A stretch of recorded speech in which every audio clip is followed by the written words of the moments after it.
Hi friends, it's Petra here. I just wanted to drop by and just say a few words about the whole thing about the toilet paper situation and what we're facing at the moment.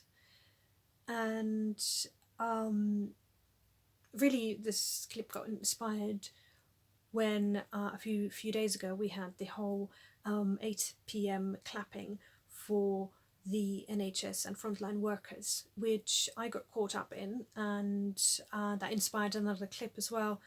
Um, and I was running at the time, and really it was just a wonderful experience to see so many people, or my neighbours here, lining their front yards to clap for the NHS.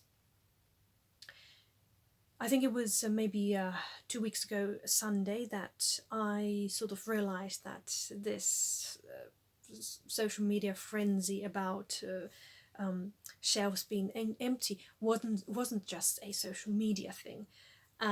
Because I went to the shops and couldn't find anything, so I had to go to three different shops on 3 days in a row. To actually get just the basics for myself. And as I walked away from the empty shelves, what I realized is that it is now my decision how I react to this situation.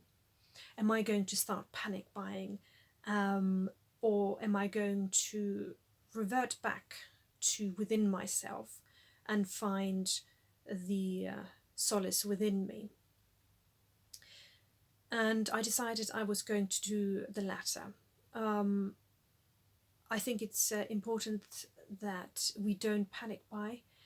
This is really thinking about the vulnerable people and the elderly people who cannot do what we are doing, or what we're doing at the moment is standing in line to get into shops, to even get into shops. So I decided that I was going to take everything online. So my workshop sessions are now online. I'm working from home, whereas before I'd work from public spaces, co-working spaces from the South Bank Centre, just to reduce the risk of me being the transmitter, possibly. And just taking the precautions. Now, I think in this time, what a wonderful solace, of course, is nature for us. To get into nature and to exercise. Of course, we only have that 1 hour. Sorry, not 1 hour. Just the one time a day that we can go out, and we need to use that wisely, of course. And doing the exercise and going for that walk is so important for our physical and mental health as well. For me, I write a gratitude diary every morning. Not many things, 5 things max, for example, just jotting down what I'm grateful for. And that just sets my mindset for the day as well. Really, what I don't do as well is I don't watch the news. I believe the NHS website and the government website have enough information for me to keep myself safe. And to be honest, watching all these, or being on social media loads, watching the news, etc., is just going to aggravate, it's going to blow out of proportion, it's going to feed the fears that we already have about this whole situation. And connecting virtually, of course, now we're all online and it's wonderful to be there, but that can also get a bit overwhelming at times.